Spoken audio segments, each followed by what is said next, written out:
Hello again. Here we are, back with Gordon Brown's minute-by-minute speech thingy-do. Where were we?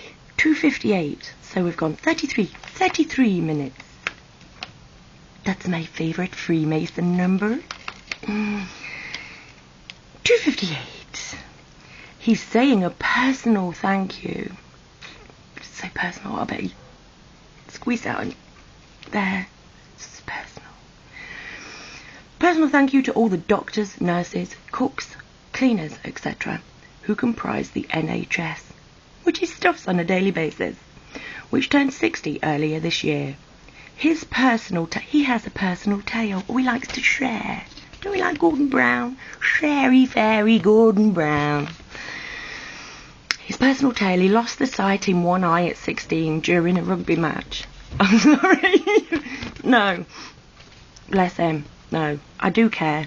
It's not nice to lose the sight in one eye, and I wouldn't wish it on anybody. But as it's happened, you can laugh at it, can't you? I'm exercising my duality. That's a different video. Later, he almost lost the sight in the other and was mentally preparing himself for a life of audiobooks. Bless. But it was saved by an operation paid for by the NHS, which his parents could not have afforded otherwise. He wants to make the NHS more personal.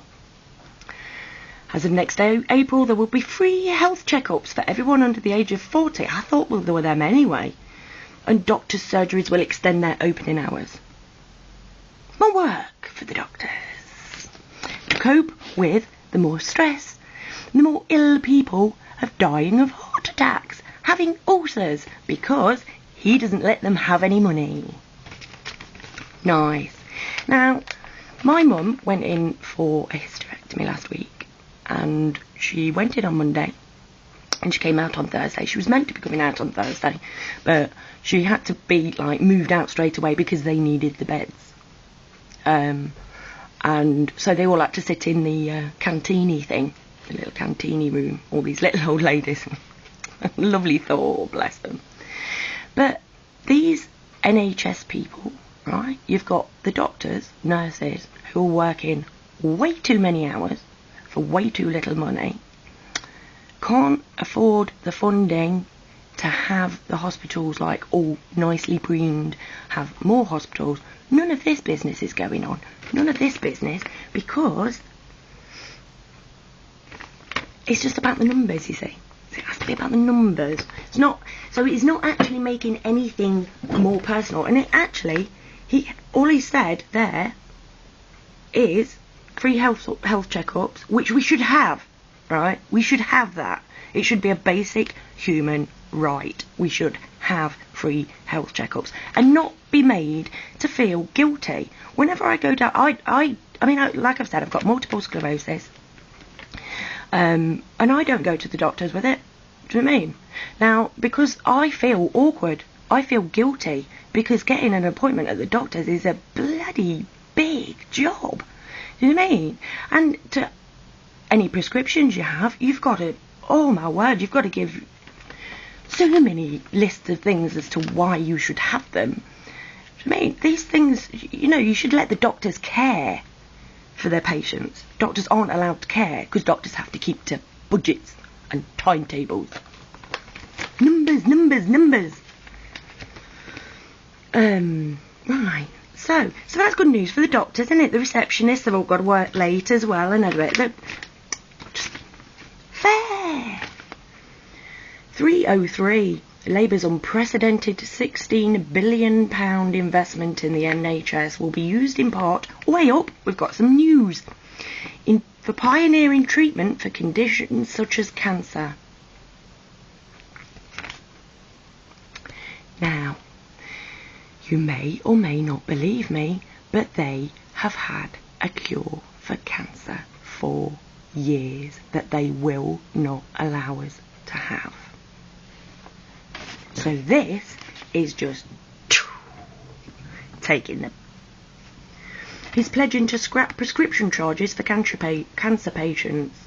People shouldn't have to pay to get better either, in my opinion.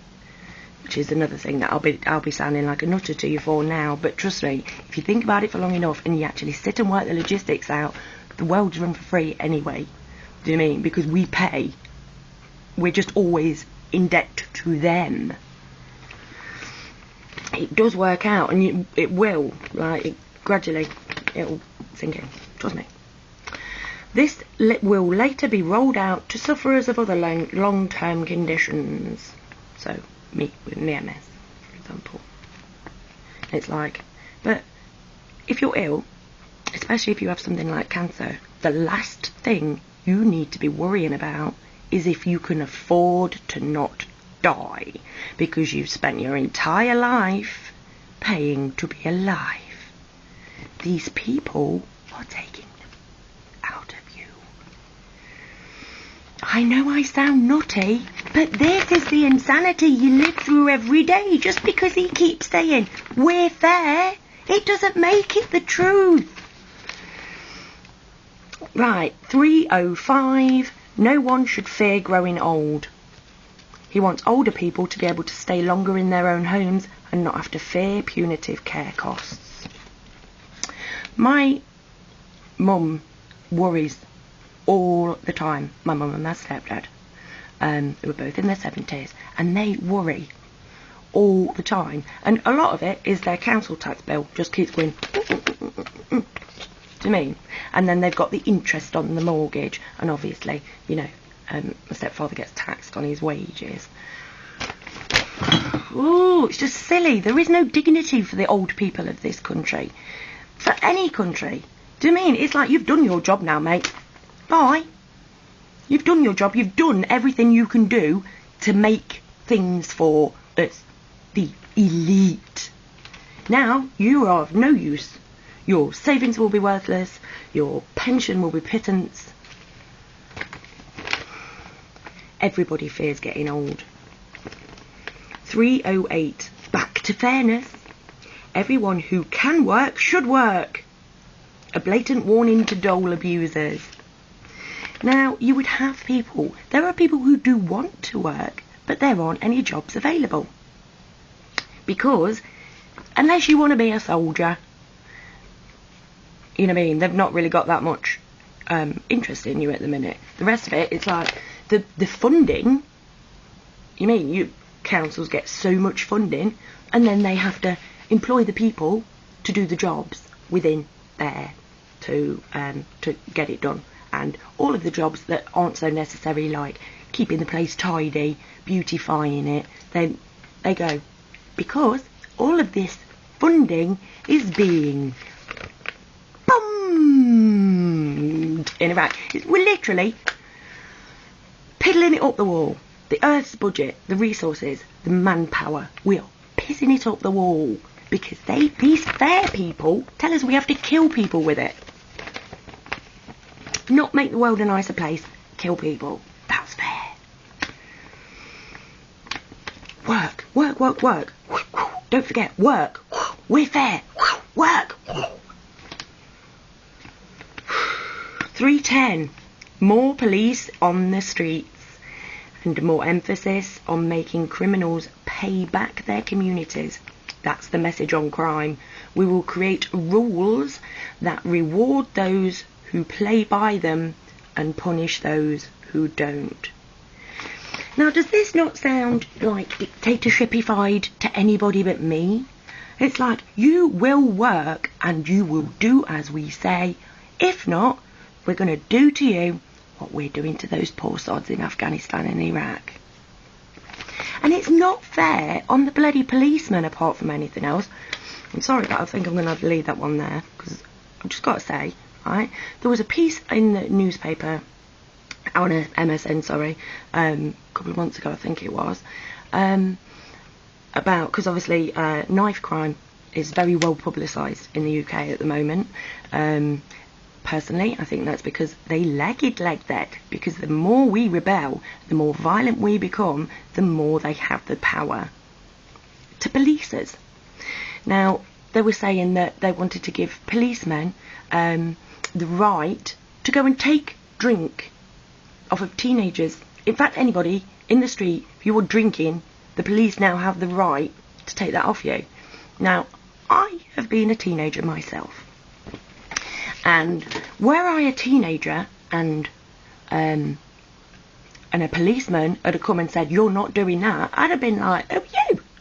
Who the bloody hell are you? Now, that policeman then has got to act like a knob. You know what I mean? He's got to act inhuman to teenagers that, let's face it, what do they have to look forward to in this world? In this, let's not forget, fair world that they've created for them. They have nothing to look forward to. What bloody chances have they got? If they do go to university to stand the chance of getting a halfway decent job, they're going to be in debt for the rest of their life, even before they begin. Fair. So you've got a policeman going up there who's thinking, like, I don't want to do that, man, but it's your job. You've got to. Mr. Fair tells you you've got to. So the kids then have a healthy disrespect for the policeman because he is genuinely being a knob. You can't do that. It's going and taking away their property, which is the only thing that's getting them through their day with a life with no future. And it just creates more tension. And this is what they want. Believe me, don't believe me. It's the truth. Let's see if we can get another one in. Have I got my timer going? Oh, no, I don't think didn't start my timer, so I better go. Talk to you soon. Bye.